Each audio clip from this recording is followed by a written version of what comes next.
అడుగుతున్నాను.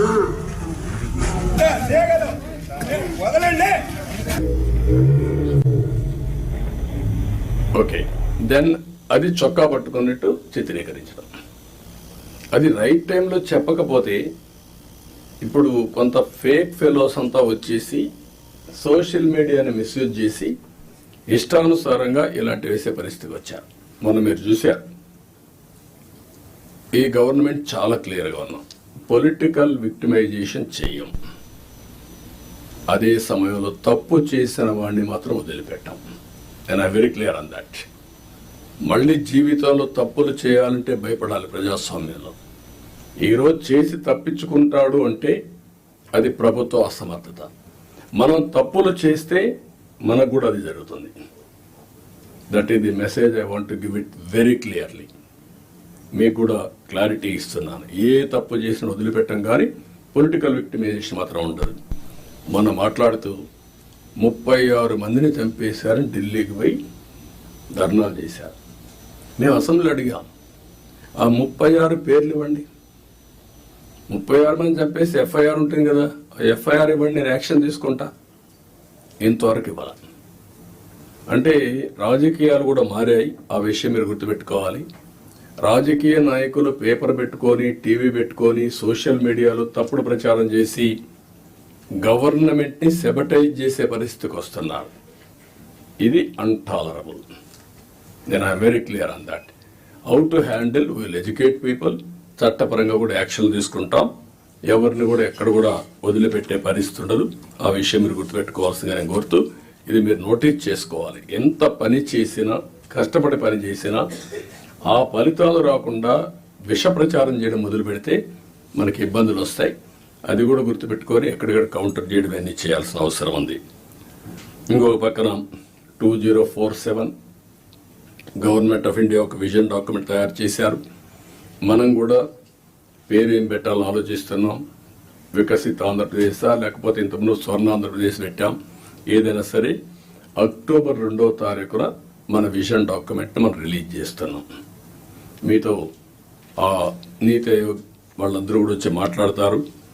దీన్ని మీరు కూడా ఒక ఇది తయారు చేసుకోవాలి. డిస్ట్రిక్ట్ విజన్ డాక్యుమెంట్ తయారు చేయాలి. For ever it will be remembered. I'm telling you. నేను 25-30 ఏళ్ళ మునుపు తయారు చేసినటువంటి విజన్ 2020 అందరూ ఎగతాళి చేశారు. దేశంలో first time you had done that experiment. Today everybody is talking about vision. ఇప్పుడు మీరు చేసే విజన్ 2047 ఆ డిస్ట్రిక్ట్కి మీకు ఎప్పటికీ సాటిస్ఫాక్షన్ ఉండేట్టుగా, ప్రొఫెషనల్ సాటిస్ఫాక్షన్ ఉండేగా ఉంటుంది. కాబట్టి మీరు దీన్ని తయారు చేయడంలో ముందు ఉండాలి. సెప్టెంబర్ 20కి 100 రోజులు అవుతుంది. 100 రోజులు నేను టార్గెట్ పెట్టుకున్నాం. అందరూ కూడా 100 రోజుల్లో ఏం చేయబోతున్నారు మీరు కూడా చేస్తున్నారు. ఇప్పటికే మేము ఒక 5 సిగ్నేచర్లు పెట్టాం. ఇప్పుడే ఎక్స్ప్లెయిన్ చేశారు. 7 వైట్ పేపర్స్ రిలీజ్ చేశాం. రైట్ మ్యాన్ రైట్ ప్లేస్లో పెట్టడానికి ప్రయత్నం చేశాం. ఎవరన్నా తప్పులు చేసిన వాళ్ళు తప్ప మిగిలిన వాళ్ళందరినీ రైట్ మ్యాన్ రైట్ ప్లేస్లో పెట్టడానికి ఒక కలెక్టర్సే కాదు, ఆఫీసర్లే కాదు, కడకు మంత్రులు కూడా మేము వీలైనంత వరకు మా మంత్రివర్గాన్ని కూడా దాన్ని ఎస్టాబ్లిష్ చేసుకున్నాం. మెరిట్కి ప్రాధాన్యత ఇచ్చి మేము సూపర్ 6 హామీలు ఇచ్చాం. దానికి కమిట్ అయి ఉన్నాం. ఈ నెల మళ్ళీ అన్నా క్యాంటీన్ 15 ఓపెన్ చేస్తున్నాం. మిగిలినటన్నీ కూడా ఉండే ప్రత్యేకమైన పరిస్థితుల దృష్ట్యా ఎక్కడికక్కడ ఎప్పుడెప్పుడు ఏ కార్యక్రమం చేయాలనో వీళ్ళని తొందరగా ఆ కార్యక్రమాలు చేయడానికి కూడా ముందుకు పోతున్నాం. ఎన్నికల మేనిఫెస్టో అందరి దగ్గర ఉంటుంది. ఫైనాన్షియల్ ఉన్నాయి, నాన్ ఫైనాన్షియల్ ఉన్నాయి. నాన్ ఫైనాన్షియల్ అన్ని కంప్లీట్ చేయాల్సిన బాధ్యత యంత్రాంగం పైన ఉంది. అది కూడా మీరు గుర్తుపెట్టుకోవాల్సిందిగా నేను కోరుతున్నా. మీరు కలెక్టర్స్ అనేవాళ్ళు ఓన్లీ ఆఫీస్లో కూర్చోవడం కాదు, ఫీల్డ్ విజిట్స్ ఉండాలి, రిమోట్ ఏరియాలో ఉండాలి, వెళ్ళాలి. అది ఎప్పుడు తర్వాత కూడా భావితరాలు మాట్లాడుకుంటారు, పలానప్పుడు పలానా కలెక్టర్ మా ఊరికి వచ్చారు అనేది దే విల్ రీకలెక్ట్. అయితే అదే పనిగా మీరు 2 బ్యాలెన్సింగ్ ఉండాలి. మళ్ళీ నేను ఊర్లే తిరుగుతానంటే కూడా ప్రాబ్లం వస్తుంది. కానీ ఫస్ట్ హ్యాండ్ ఇన్ఫర్మేషన్ క్షేత్రస్థాయిలో ఏం జరుగుతుందో తెలుసుకోవాలంటే మీరు వెళ్లాల్సిన అవసరం ఉంది. ఇది కూడా మీరు గుర్తుపెట్టుకోవాల్సిందిగా నేను కోరుతున్నా. ఒక కలెక్టర్సే కాదు, మినిస్టర్స్, ఇక్కడ ఉండే senior secretaries, head of the departments, ప్రతి ఒక్కరికి కూడా ఫీల్డ్ అసెస్మెంట్ మీకు ఉండాలి. క్షేత్రస్థాయిలో మీరు చూసి వచ్చినప్పుడు మీకు వచ్చే ఆలోచనలు, మీ విధానం టోటల్గా మార్పు వస్తుంది. అవన్నీ కూడా మీరు గుర్తుపెట్టుకోవాల్సిందిగా చేస్తారని చెప్పి నేను ఆశిస్తున్నా. పెద్ద పెద్ద సభలొద్దు, గ్రామంలో పోతే వాళ్ళే వస్తారు, వాళ్ళతోనే ఇంటరాక్ట్ కండి, పర్సనల్గా ఇన్స్పెక్ట్ చేయండి. నేను కూడా ఇది అయిన తర్వాత ఆకస్మిక తనిఖీలకు వస్తున్నా. నేను అప్పుడప్పుడు అంటున్నాను 95 CBN చూస్తారని.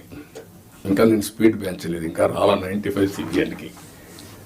అప్పుడు కొంతమంది తెలిసిన వాళ్ళు ఇక్కడ ఉంటారు, మినిస్టర్స్ కూడా అప్పుడు పరిగెత్తేసేవాళ్ళని. వీళ్ళు పరిగెత్తేసేవాళ్ళం, మేము పరిగెత్తేవాళ్ళం.